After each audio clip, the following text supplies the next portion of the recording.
afternoon, and thank you everyone for attending today's webinar, Social Media and the Medical Practice, presented by Nan Gallagher. Please be aware that there will be a question and answer portion today at the end of the webinar. To avoid frequent interruptions during the webinar, please type your questions in the question box located to the right of your screen. They will be answered in the order received during the question and answer portion.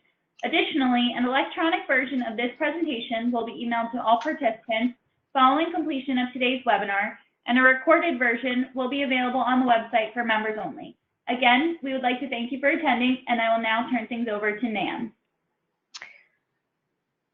Good afternoon, everyone. It's very happy to be here, and I welcome you all to learn a little bit about social media and how it affects your medical practice, both the good ways and the bad ways.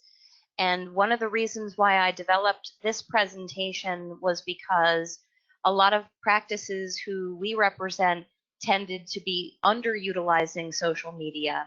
And also they would contact us, other ones would contact us and say all of the problems that they're having with staff using social media.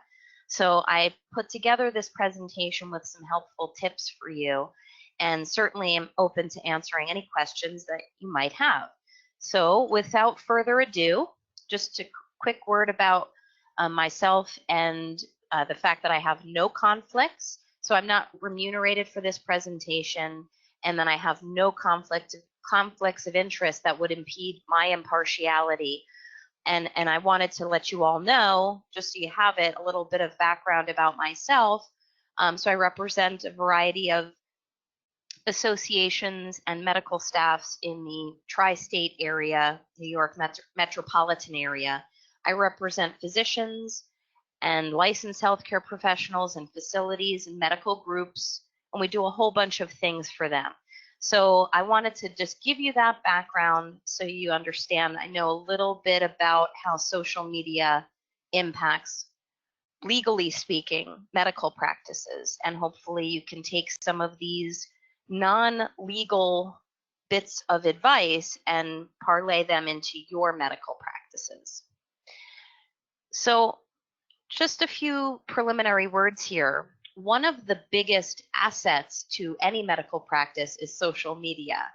And at the same time, one of the biggest risks to a medical practice is social media. What do I mean by that? Well, very simply, and we'll discuss it, social media is a tool, and I'm sure many of you, and I unfortunately can't see you all, so I don't get to see how many hands get raised, but I'm sure all of you, or many of you, in one way or another, are on social media, perhaps in your personal lives, or perhaps in your professional capacity.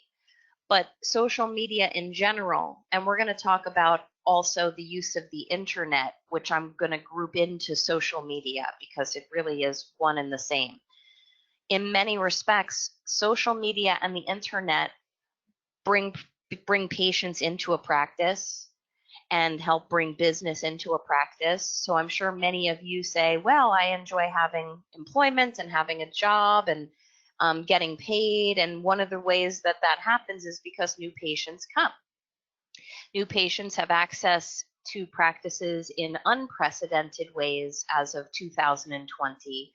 And we're going to talk about all of the different ways that social media ties into that. But at the same time, when you think about your medical practice and the different ways that patients can access it, learn more about it, there's also this interesting and somewhat daunting fact that practices are exposed on social media, not only on the main forums, which we're going to discuss, but on the internet in ways like Google and Bing, or the different websites that physicians can be reviewed, things like Healthgrades and Vitals and CareDash, all of those different physician web exchanges where physicians get bad reviews. So before we move on to the next slide, I wanted to just bring an important fact to you. And it's somewhat related to the risks that I'm talking about and will be talking about.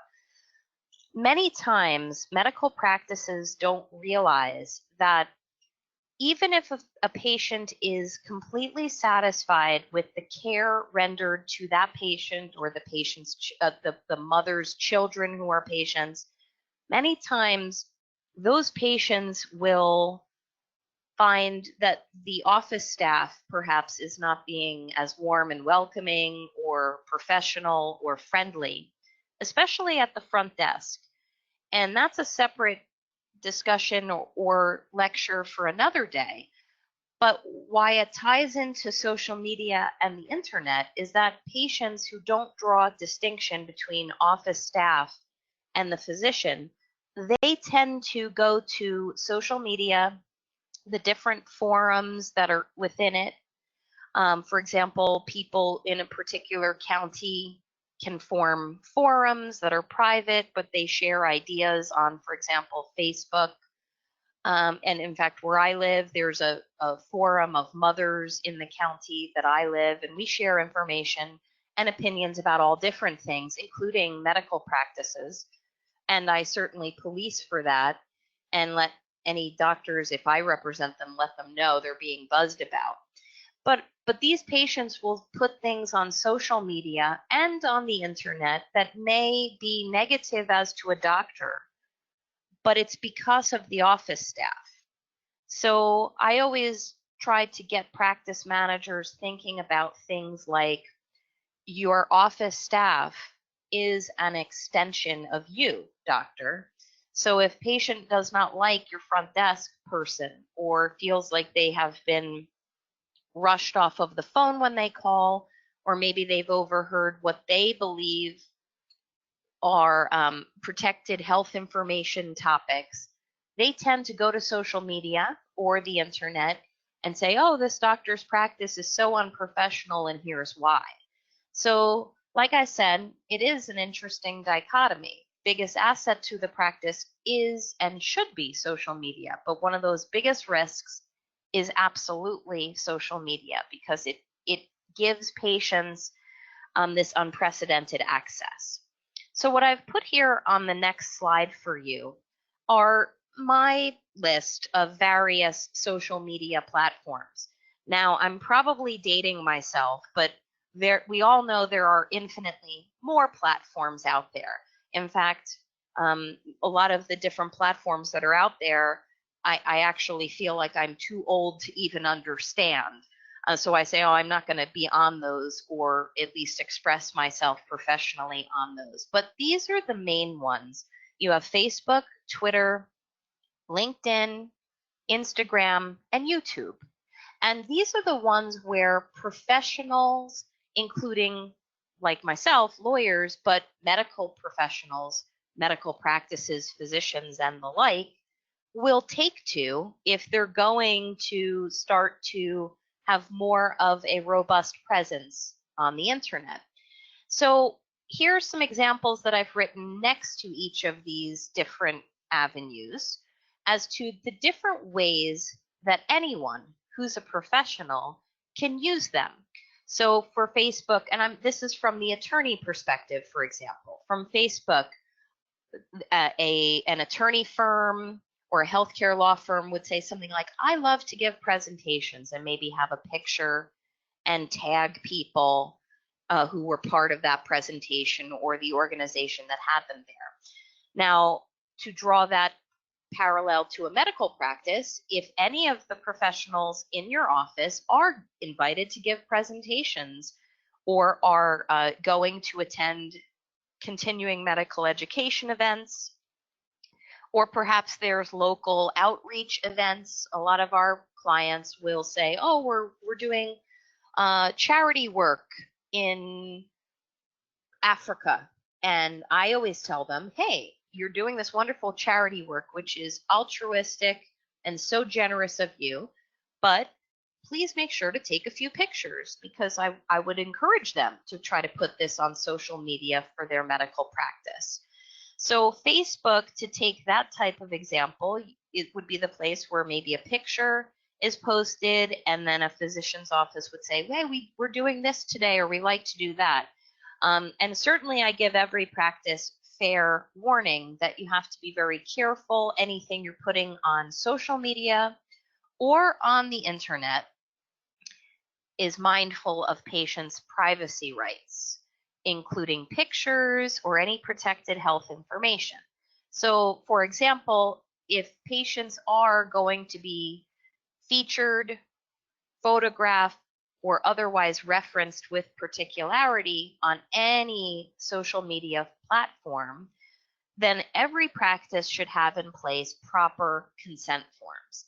Now, one of the benefits of being a member of all of the MGMA related state entities is that we provide to them at no cost to any of their members certain forms. So if you would like a form that would be a legally HIPAA compliant authorization for your practice to start using, which would be given to patients either in intake packages or as part of the onboarding process, or even on a per case basis. For example, hey, we're featuring Botox injections down at this event. If you have patients who come there and you want to feature them on the social media, there are forms that we can provide that you can have those patients sign where they're authorizing the practice to either photograph them, refer to them in marketing materials online, etc. So please don't hesitate to raise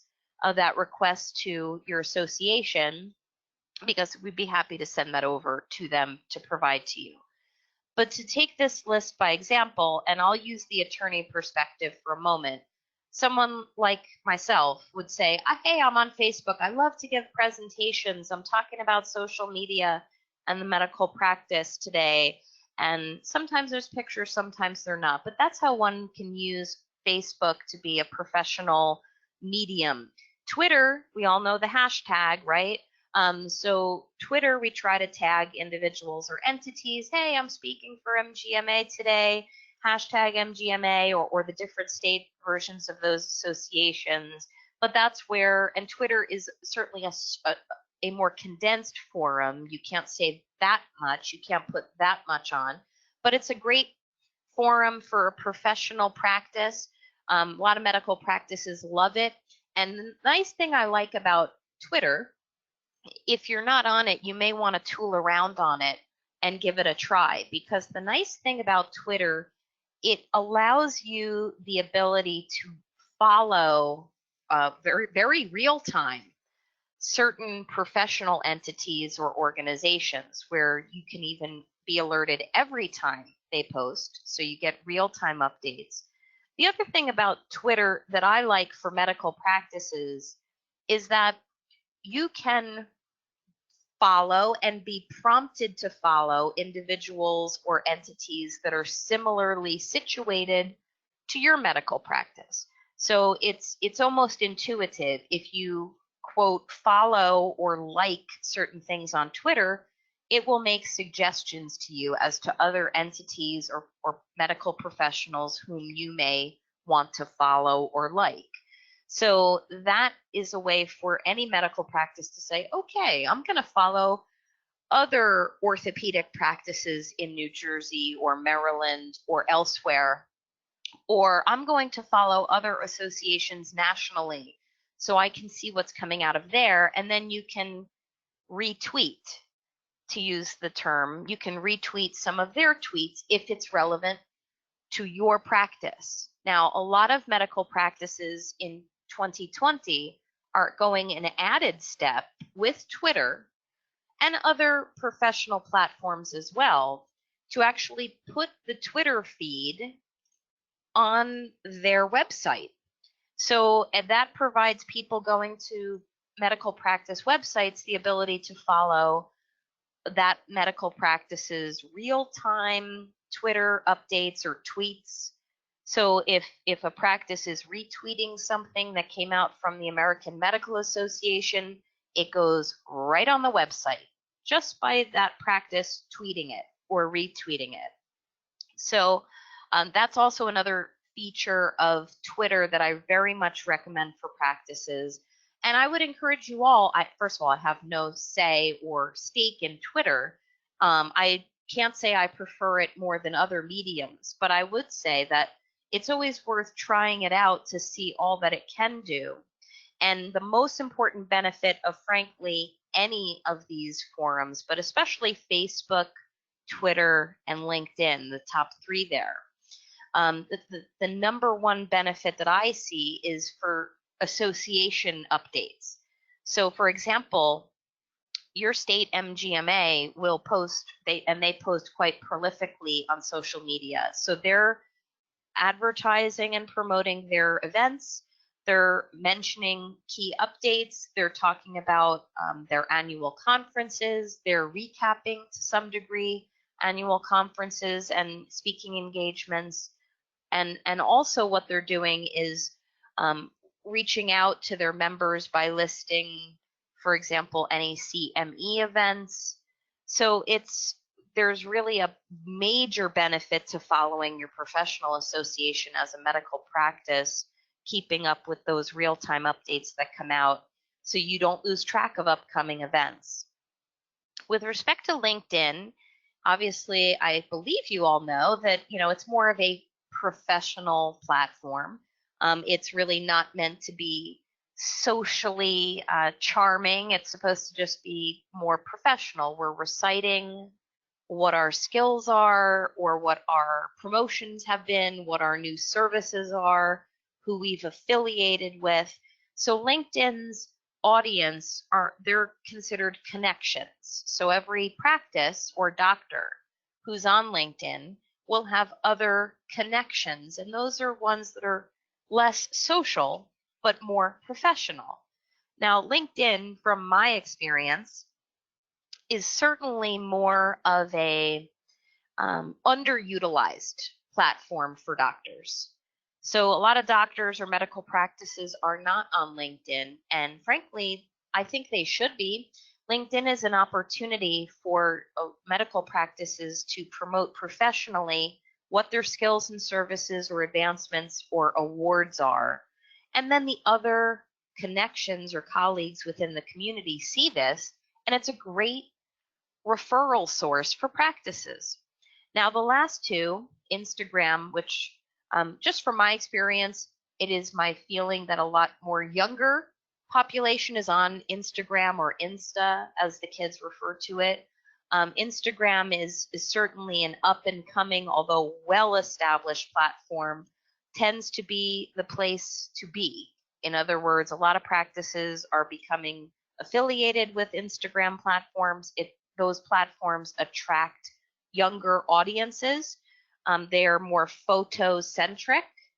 So if your practice is looking to really market or capitalize on younger populations of patients, Instagram is the place to be. And then finally, so for example, like I said, there's see pictures of what I can do. So some doctors on Instagram will post pictures of what they've done with proper releases, or they'll post pictures of events, legislative events, or other charitable events that they've attended. So it's a great photocentric platform for practices. And then finally, as far as YouTube is concerned, obviously we've all hopefully at one point or another looked at YouTube. I know my young children go on it far too much. But that's an opportunity, if a practice is bold enough, to try to have video content and have that be accessible to, frankly, the entire world who wants to watch it. A couple words about YouTube and videos. It would be my advice that if a practice is going to have YouTube presence or a YouTube, quote, channel, that anything that's posted in terms of videos that link the practice up to the general public on YouTube, those videos should be as professionally done or done with particular attention paid to quality as possible. It's my feeling that you shouldn't just have an iPhone in front of you or a Droid and film any type of videos, put them on YouTube, and if they don't look good, it can actually work against a practice. All of a sudden, it looks like, oh, okay, he put a real chintzy video up, and Dr. Jones Does he really do things like this? It's poorly lit.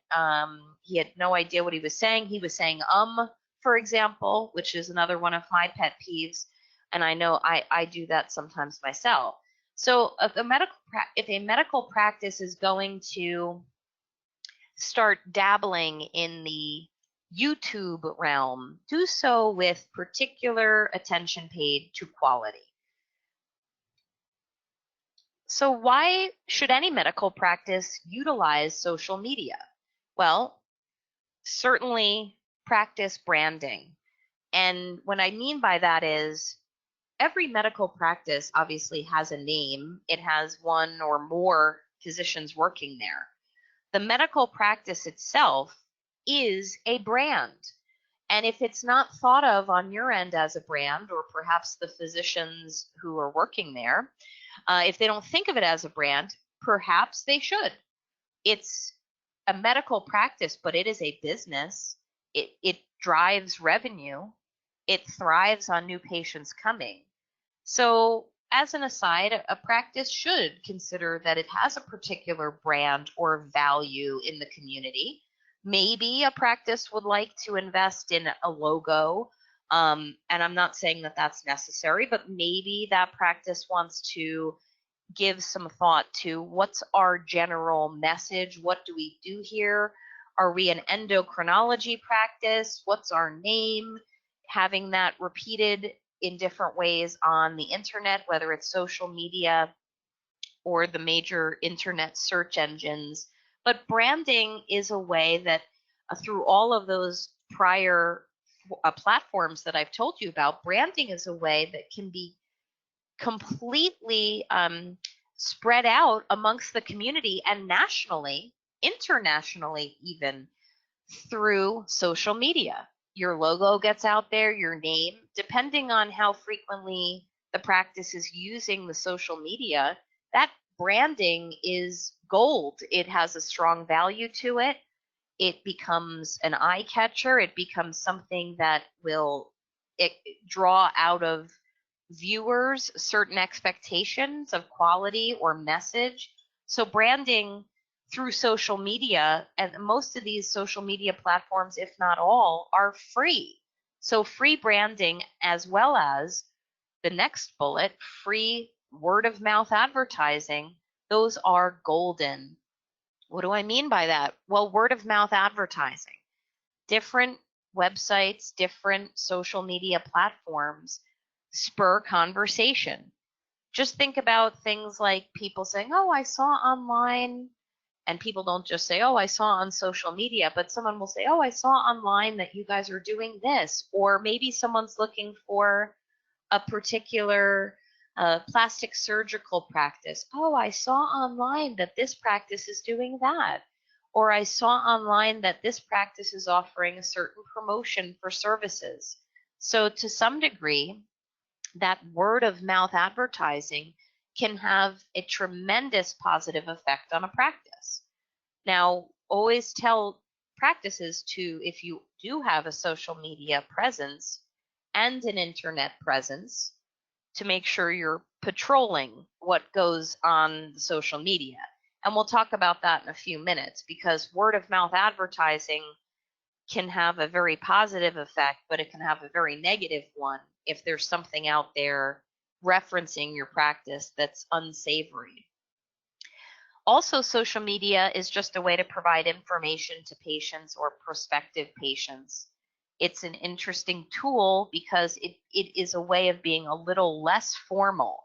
It's not as formal as an official website or a brochure or other marketing materials. So that providing of information on a less formal front is something that can be done a lot more readily and easily by, for example, a practice manager. Now, no one there get upset with me. I am not suggesting that practice managers should be the ones managing the social media. In fact, there's many companies out there that do it, good ones and bad ones. So be careful what you get. Be careful what you're paying for.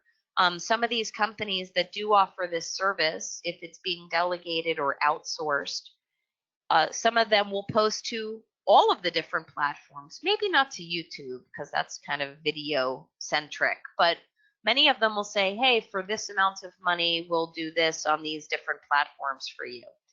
I feel, in my opinion, that those are great resources as long as you pick a good company. But as far as reputation management, which is the last bullet, certainly worth mentioning at this point that, like I said before, always patrol these social media sites, make sure you're not getting bad reviews, make sure that if anything is bad, is posted to these social media platforms that you're monitoring it and responding if necessary, if the circumstances require that or recommend that you do that, or that you are at least filing appropriate appeals if you have to with the different platforms to maybe take a bad review down. So certainly managing reputation for a practice is key. And also keeping track of resources in the community if people are talking about the practice, even in a positive way. Always retweeting things or referencing, or maybe there's an article that came out that might be relevant to your practice. That's a way of adding it to your own social media platform for your practice, but it sure makes it look like, well, hey, your practice is cutting edge. You're referencing articles that came out in the New York Times or the Journal of the JAMA, for example, or any other national publication that has clout. So that's something that is a feather in your cap in terms of reputation, because it sure makes it look like you really know what you're talking about. So with respect to social media and medical practices in general, right now, and this has only been growing over the past decade, patients have unprecedented access to their physician. Unprecedented.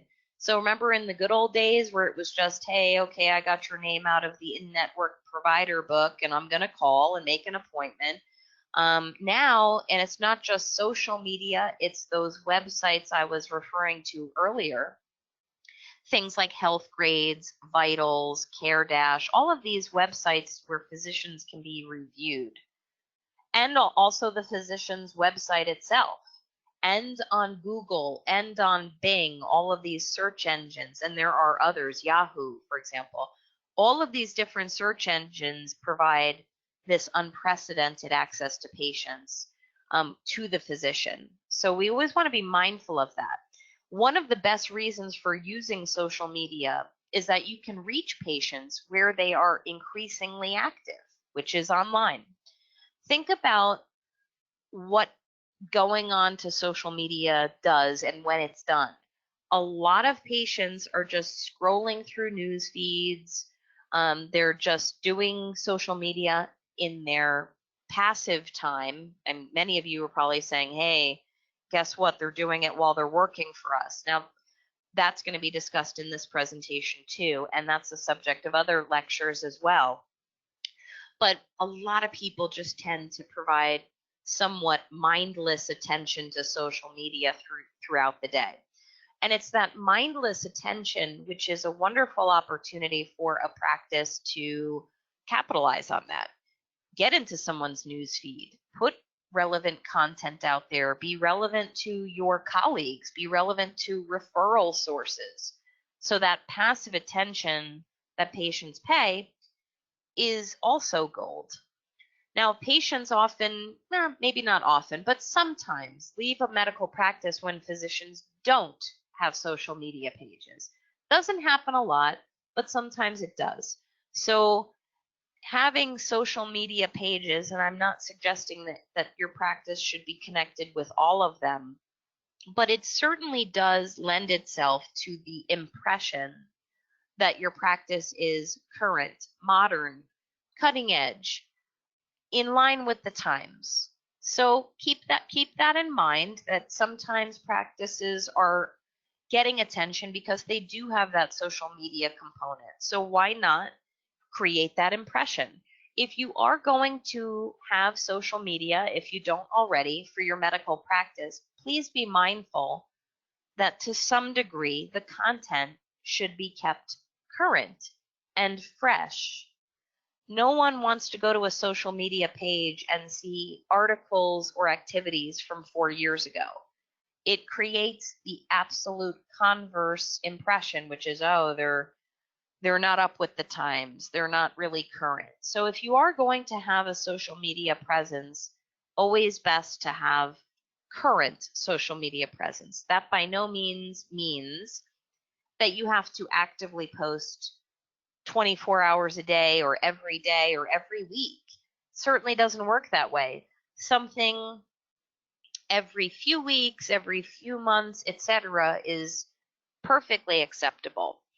Social media is a great way to attract younger patients. And I mentioned earlier the concept of forums.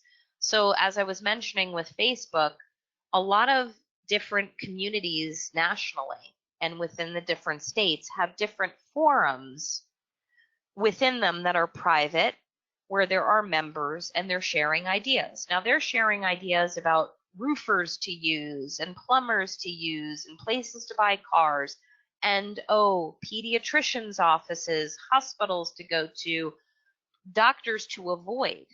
So getting good PR through social media and word of mouth advertising is a great way to help expand your way and permeate the practice's way into these private forums. Then they're being buzzed about privately amongst these private groups. But with respect to younger patients, well, very common question I get is, well, why do we want to attract younger patients necessarily? We're a geriatric practice, for example. And I always say, well, if you attract younger patients, and by the way, if you're a geriatric practice, well, younger patients might mean 50-year-olds who are going to become geriatric someday. Okay, but the concept is the same. Younger patients become older patients. Okay, the younger patients start, the longer is the possibility that they remain tied to your practice or loyal to your practice. Also, younger patients who tend to use social media more, well, they tell their parents and they tell their friends and their colleagues, etc. So younger patients are an awesome referral tool for parents and older patients who then may say, oh, okay, well, my daughter heard about your dermatology practice on social media. I'm having issues. I'd like to come in and see you. So we always want to attract younger patients. Younger patients eventually become older patients. And that social media forum, whichever one you choose, all or some, those always increase the exposure and word of mouth. Like I said, that's just golden. We certainly want more of that. Few words on policies to have in place if you're employing people who are using social media. So here's a quick statistic. I hate statistics, but here it is. According to the Healthcare Compliance Association and Society of Corporate Compliance and Ethics, and yes, that is a mouthful, according to their numbers in May of 2018, 42% of employers disciplined employees for activities on Facebook, Twitter, or LinkedIn. 31% of those employers have adopted social media policies that dictate how social media is to be used. It is always good practice to create and follow effective social media policies and to enforce them. Now, a good example would be if you're permitting employees to use social media, well, first off, you shouldn't let them use it during the workplace. That's my feeling. I mean, you can, but I don't see how any employer should be paying any employee to be on the internet or social media if it's not work related during work hours when you're paying them. But having policies in place that talk about things like, well, what can you say about the practice that you worked for during the period of your employment? You're not allowed to, for example, list us as your employer. Maybe some practice wants to say that. Why would that possibly be a good idea? Because the practice, if the employee lists the practice as their employer, for example, in the biographical section of LinkedIn, or a biographical section, which would happen more frequently on Facebook. So on Facebook, which is a social forum, what if that employee they've listed you as the employer and they start saying bad things, or they say, oh yeah, I'm working late again, or, getting yelled at again by the boss, or playing hooky today, or whatever it is. There are adverse inferences that can be drawn from anyone else, and that can be anyone else who follows that person on Facebook, for example. In fact, just by way of example, I have a friend who works for a friend, and not in the medical setting, but the one friend who lists the other friend's business as their place of employment on Facebook. The one friend of mine who's the employee posted something on Facebook that was not pleasant and favorable to the business, meaning the business owned by my other friend. And it was disparaging. And guess what? I did the right thing, which was to gently advise the business owner, who's my friend, hey, you might want to police what some of your employees are putting out there. I certainly didn't name names, but I gave them gentle encouragement that they want to look at what's being posted, because the implication is that it's a bad place to work. And disgruntled employees can become problems for any medical practice. And that is a theme of mine, which you would see permeating through a lot of my presentations. Disgruntled employees are a cancer within a medical practice. So always be careful that you're creating proper policies in place for anyone using social media, and make sure you enforce them. There's tons of examples of how to do this.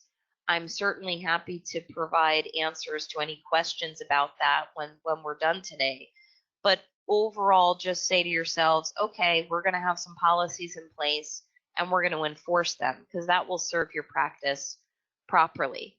For example, here's a list of those sample policies. Employees prohibited from listing or referencing place of employment. You may wish to do that. Employees may say or write nothing disparaging or impliedly disparaging regarding place of employment. Employees may not discuss confidential trade secrets or patient identities on social media. So here's some examples of things that you might want to codify and put into your policies. And these types of policies take all different types of shape and form, but here's some good inspiration for you. Another word about social media and how it can become a little risky. Boundaries issues. Okay, so whether you're the physician or you're the practice manager or you're an employee working for a medical practice, it's all the same. You have to understand your limits with your patients. So remember what I said before, patients have unprecedented access to medical practices now. All right, so patients tend to try to blur those boundaries. It's no longer, we're the medical practice, you're the patient, and the only way you get in touch with us is through the phone. Doesn't work that way anymore.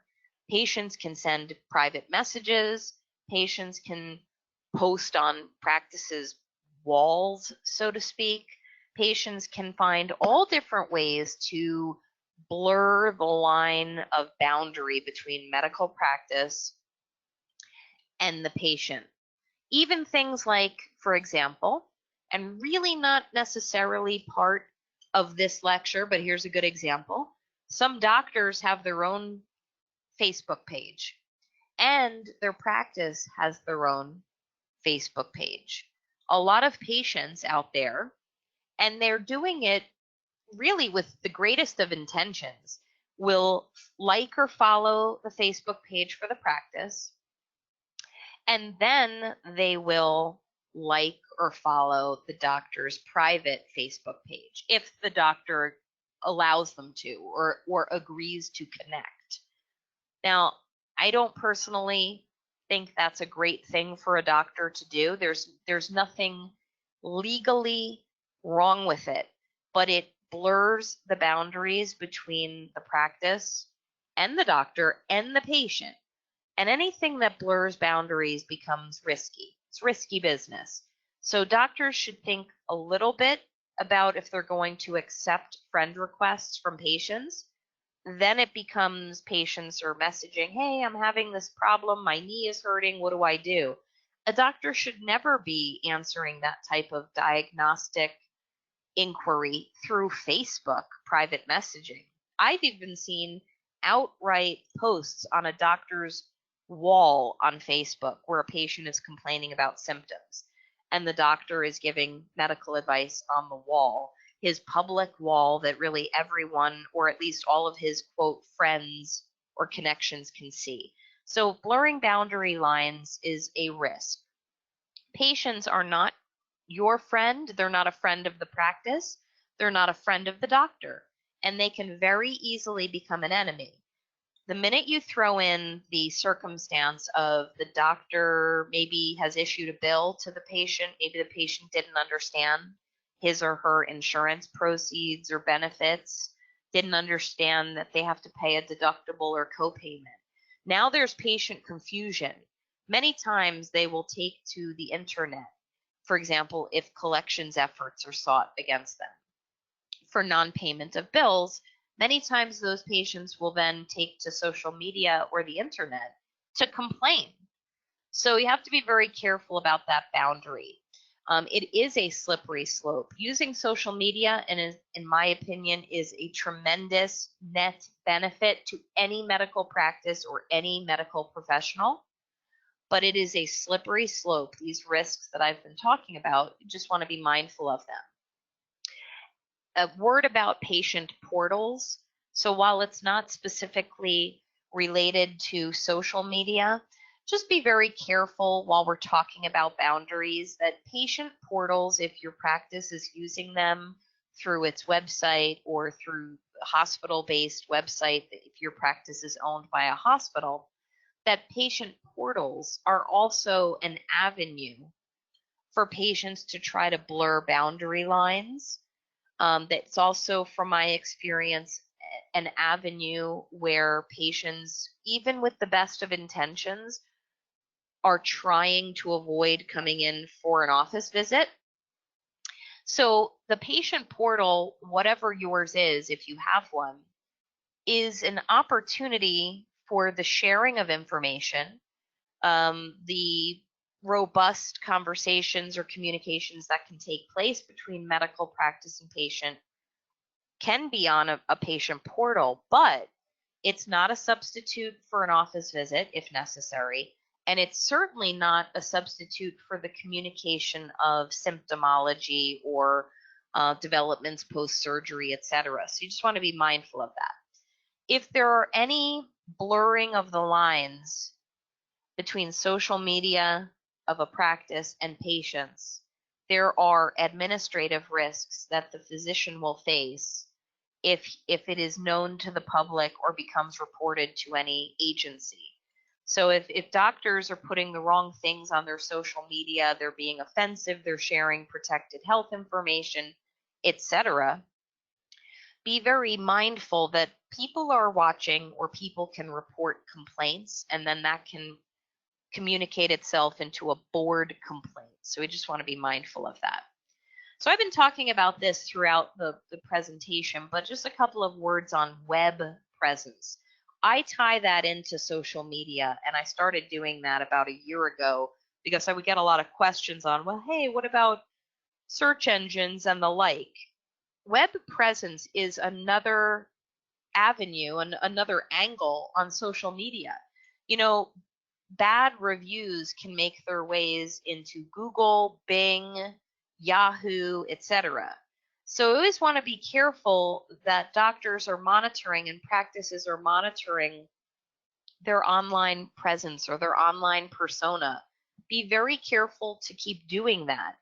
Make sure if you have online profiles that you're monitoring them for bad online reviews or any inaccuracies that might be reported on them. Quick word about Yelp. Okay, for what it's worth, and I have no stake in Yelp, but there is something I want all practices to know about Yelp. Well, first of all, once a profile is created on Yelp, it cannot be removed. So Yelp will create a profile for most businesses, professionals, etc. And anyone can claim it, CLAIM, anyone can claim it. If a medical practice creates its profile on Yelp or claims its already established profile on Yelp, just be careful, because that seems to be the #1 place where patients will go to complain. If they go to Yelp and they say bad things. The other thing that happens with Yelp, patients can claim the profile, and while they're not appropriating it for themselves, once they go through a series of steps online to claim it, they can start writing bad things on it. So might as well Yelp yourselves, see if there is an established platform for your practice on Yelp. Be careful if other people, meaning patients, have claimed it for the doctor and start posting pictures on it or bad things. So take a look at your Yelp and always be mindful that once that profile is actually created, that avenue for reviews, it cannot be taken down. And for example, my assistant inadvertently and with the best of intentions created a Yelp profile for my firm, and I almost fell out of my chair. You know, he thought he was doing a great thing, and I know it's a place where people write bad things, and I can't take it down. Now, the last I checked, there was nothing bad written there, but it's there. It's available for people to see and write bad things. So just be careful about Yelp. Take an active role in your online presence for your practice.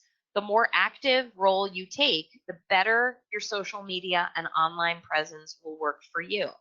Always monitor what is written on the internet about your practice or any of the doctors employed by it. And then quick comment about bad online reviews. There are different ways to tackle those. Some websites, for example, Yelp, you have no options. You really can't undo a bad review on Yelp. But there's other websites, for example, Healthgrades, Vitals, even Google, as well as others, where you can appeal the posting of a bad online review. So there's different measures that can be implemented for different websites.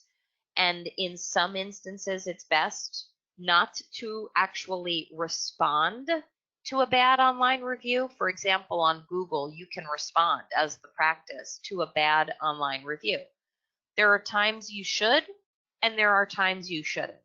General rule is, if you're going to go into a tit for tat with this patient who's very angry and your response is only going to throw gasoline on a fire, don't respond. But if there are other circumstances where a nice, bland, respectful, but attentive response to a Google review may be incredibly helpful. You know, for example, we're sorry about the experience you had. We take great pride in the services we render, and we would certainly welcome you back to the practice to show that to you. Something like that. So again, not always best to respond, but sometimes. And I've just given you tips on how to clean up your online persona. You can follow those appeals processes. Sometimes you may want to respond. Always feel free to ask. You guys can call your association and inquire, what do I do about this? What are my rights? Your associations, I'm sure, have counsel who can help give advice to you as to whether that's appropriate to do so or can help you through it.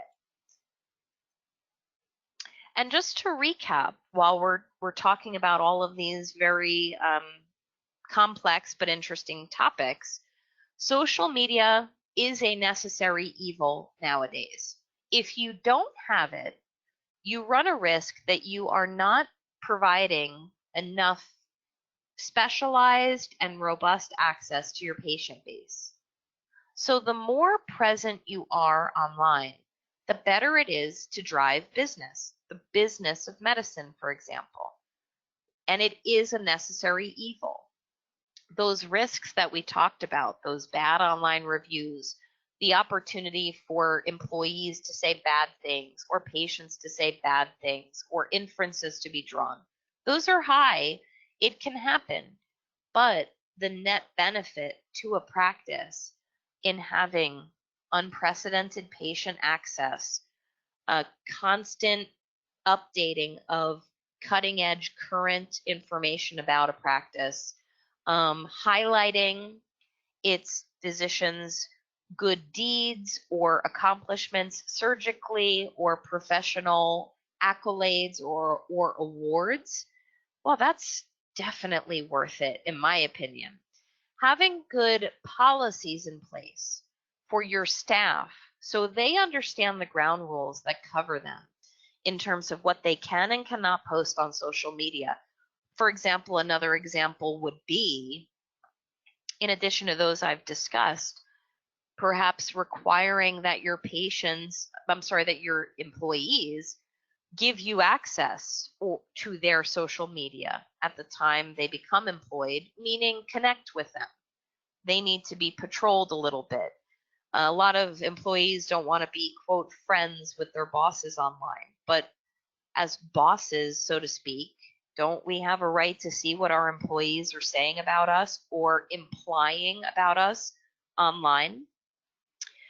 Keeping in mind also that boundaries are key to preserve that physician-patient relationship. So that social media is an opportunity for patients to kind of say, hey, by the way, we're friends now. I'm going to be less formal with you, and I'm going to just walk you into this very tempting venue of saying protected health information to me, or maybe just saying things to me online that maybe you already should not do so. So boundaries are definitely something that should be very forefront in a medical practice's mind.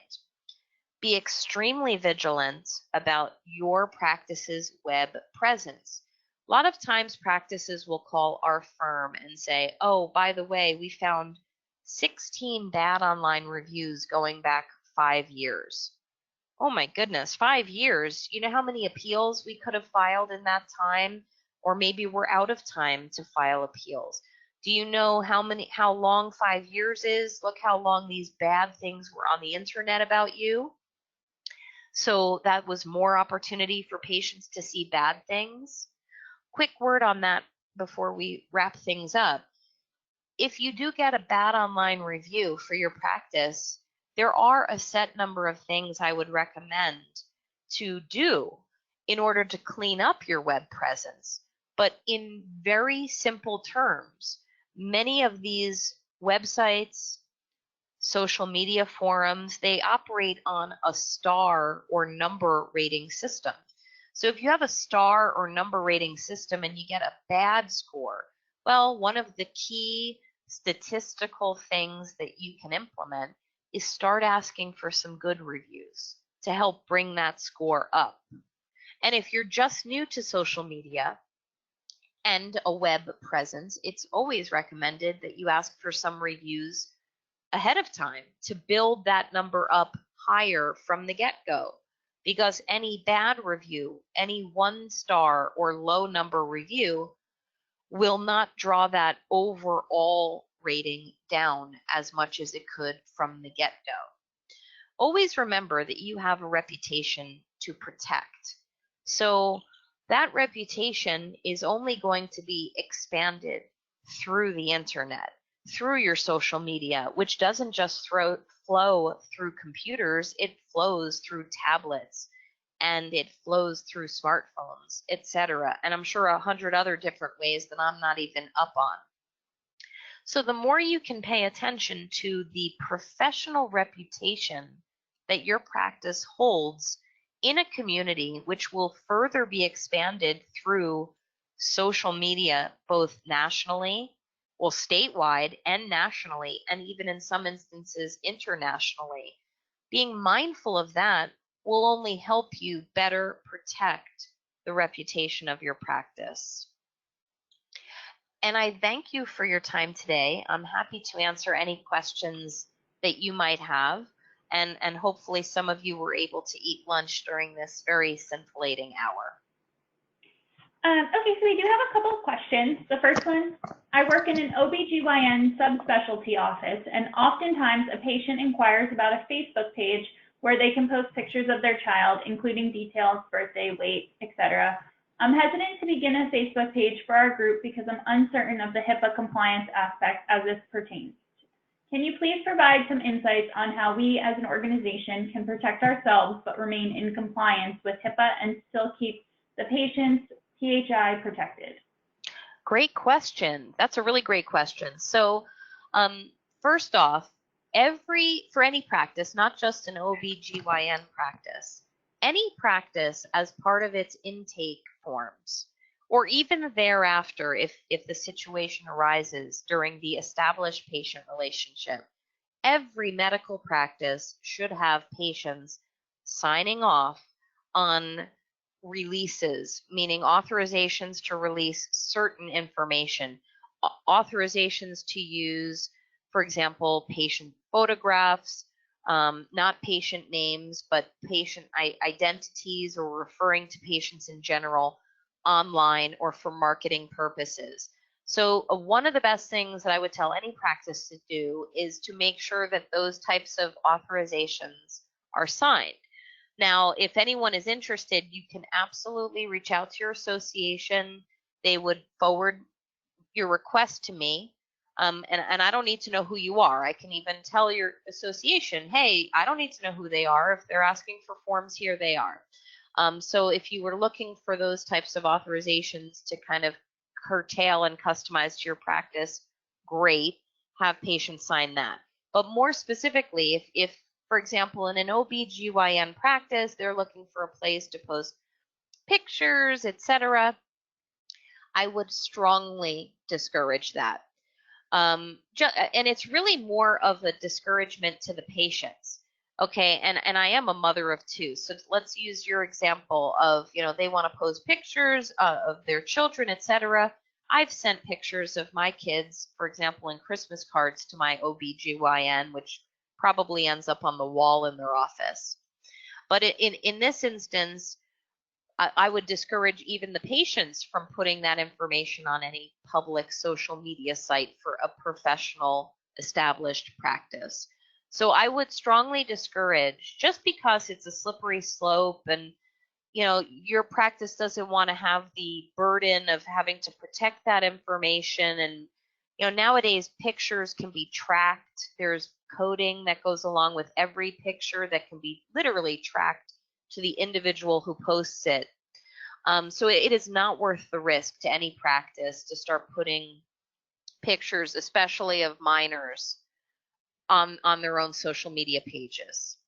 I hope that it helps answer your question. What is the legal standing behind controlling what employees post on their personal profiles on social media? What about posting negative reviews on employment websites like Glassdoor or Indeed? Okay, so the answer to that question is it varies state by state. So I know we have people on this webinar coming from different states. So I'd have to say, just in general, and to sound like a lawyer, that I have to protect the accuracy of my answer and say it varies by state. But in general, okay, in general, and not saying this is the law in your state, employees are absolutely permitted to put bad things, bad comments, bad experiences, bad reviews on things like websites like Glassdoor, etc.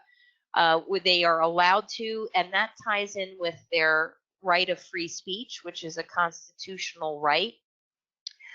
The question becomes, and it is highly and hotly contested state by state, the question becomes, what can an employer limit in terms of an employee's right to free speech on his or her own social media?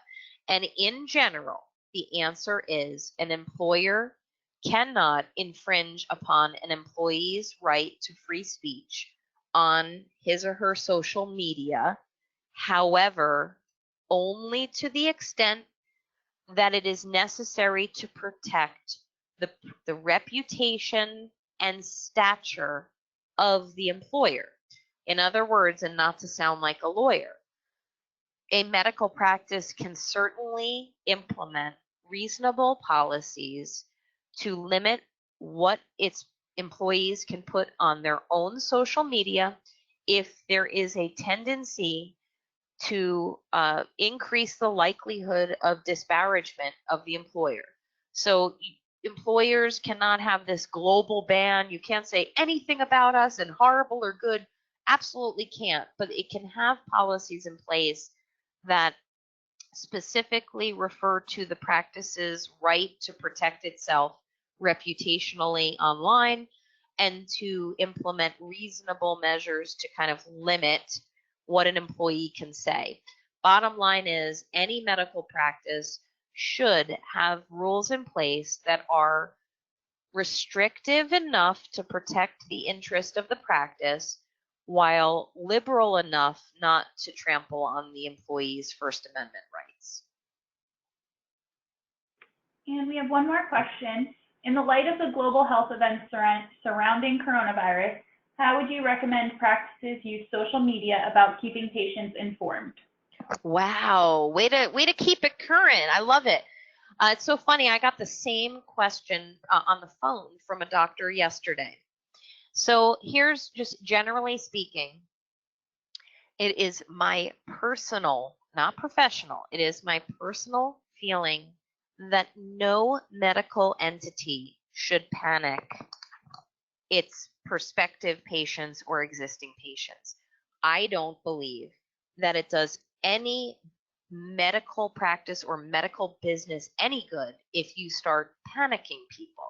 Okay, there are already companies and practices out there that I'm seeing doing this. Okay, but with that said, and keeping in mind it's not good to panic people because I don't think that ends well for anyone personally, I would recommend, and it ties in with what I was saying before about keeping up on what the current state of affairs is for coronavirus, for example, and being able to post about it on your social media or your webpage. Find a reliable, trusted source that offers key, accurate insight on the state of coronavirus. For example, the CDC, Center for Disease Control, their website, not some local rag that maybe is putting a spin on things or following certain politicians who might be putting spins on things. So getting a local source, not a great idea, but a nationally trusted source with some real-time acceptable information on coronavirus and putting it on your own website, whether you're sharing, whether you're linking to articles, which is another thing I love doing. You basically copy and paste articles into your own professional practice media. It's a way of adopting the thoughts of others without plagiarizing. And certainly not panicking your employees. But overall, I believe, depending on your medical practice specialty, it's good to update patients in this regard. It's just not good to panic them. Okay, that's all the questions we have for today. If anybody else has any questions, we will be sending out the presentation with Nan's contact information on it, and you can reach out to her with any further questions. Thank you so much for the time today. I very much appreciate it. Thank you everyone for attending. Have a good day.